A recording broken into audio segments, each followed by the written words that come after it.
ini bahkan sudah ada yang merencanakan menginap, ya, mabit di KPU dan DPR. Apa yang terjadi kalau terjadi chaos ini? Ini berbahaya buat kehidupan berbangsa ini.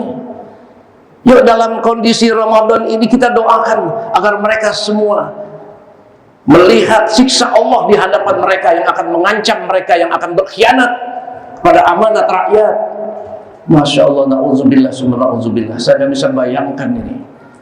Berbeda Pak, 2019, 2016, 14, 2019 berbeda. Dulu oposisinya sedikit, sekarang hampir 3/4 menjadi oposisi. Ketika 3/4 oposisi ini dikhianati, apa yang akan terjadi? Saya khawatir betul ini. Makanya walaupun bulan puasa cara begini nggak apa-apa dah. Kenapa? Untuk ingetin kita semua. Ya. Yuk kita berdoa, doakan mereka agar mereka mendapatkan hidayah. Ya.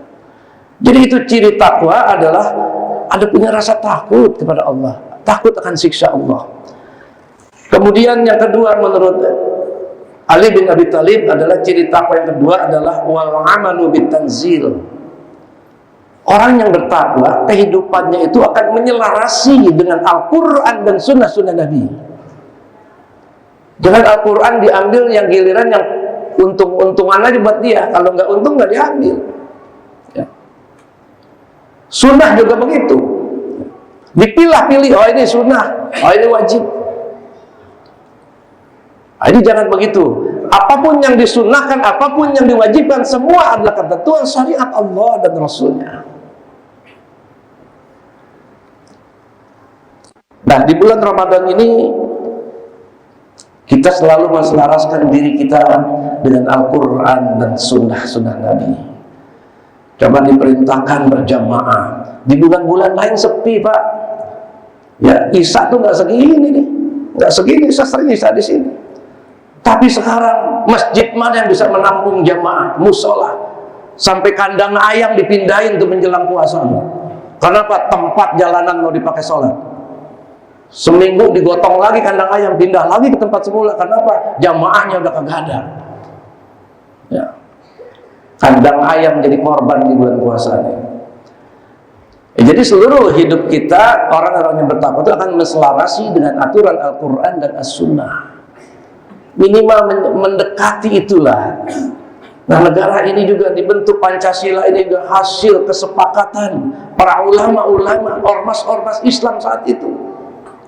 Jangan bilang umat Islam intoleran, umat Islam anti Pancasila. Oh, nggak ada umat Islam, nggak ada Pancasila. Nggak ada Pancasila, nggak ada umat Islam. Ini kesepakatan umat Islam. Seberapa gede sih umat lain di luar Islam? Umat Islam yang paling berperan lahirnya Pancasila. Kemudian yang ketiga, ciri-ciri orang bertakwa adalah wasyukru ala jazil waridha bil qalil. Orang yang bertakwa akan selalu mensyukuri nikmat Allah dan menerima yang sedikit.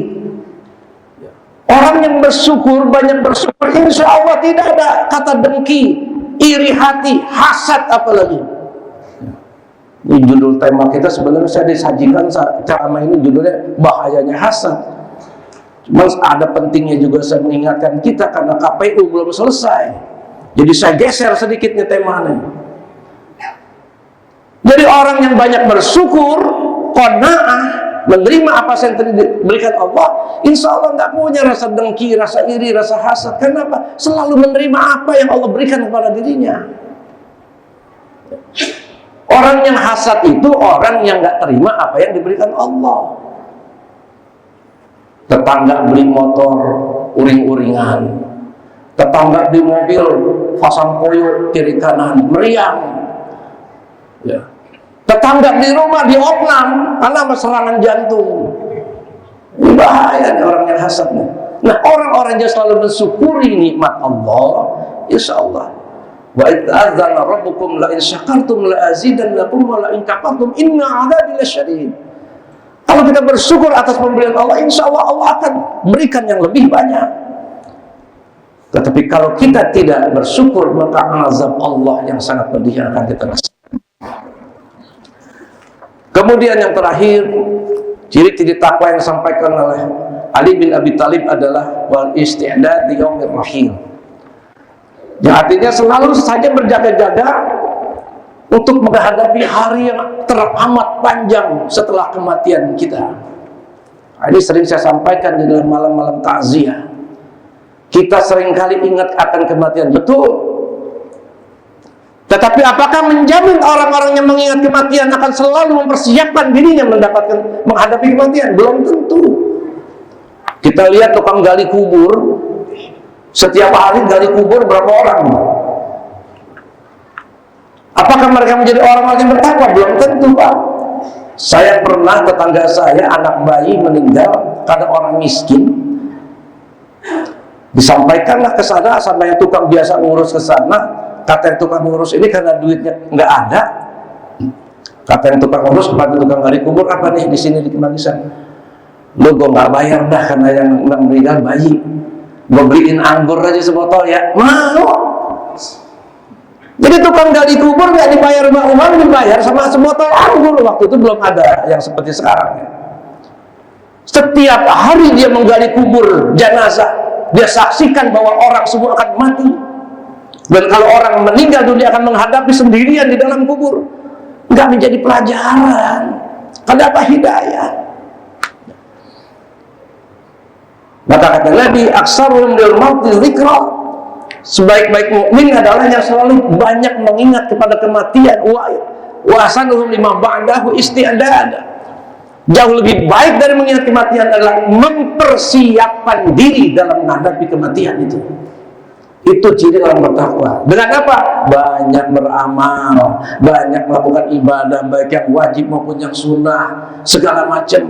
Jaga lisan, jaga sikap, jaga mulut, jangan gampang asal ngomong, bodoh amat orang lain. Gampang berjanji, gampang pula mengingkari. Janji tidak akan mengimpor bahan makanan. Paling gede di negara mengimpor makanan sekarang ini. Janji menyediakan lapangan pekerjaan, pada nganggur malah sekarang. Ya. Gampang berjanji tetapi mudah pula mengingkari. Itu bukan ciri orang bertakwa, ciri munafik. Di mana tempat munafik di dalam Al-Quran? Dijelaskan, innal munafiqina fid darkil asfali minan nar.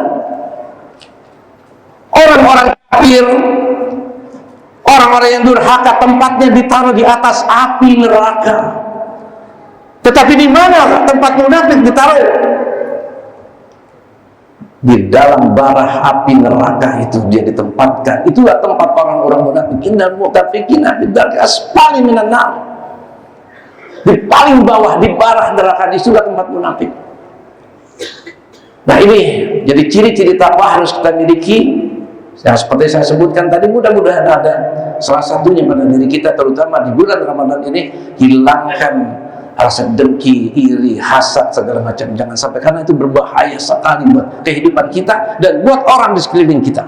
Ya, mudah-mudahan puasa ini mampu menggembleng kita untuk menjadi manusia-manusia bertakwa sebagaimana di ujung ya surat ayat 182, la'allakum tattaqun.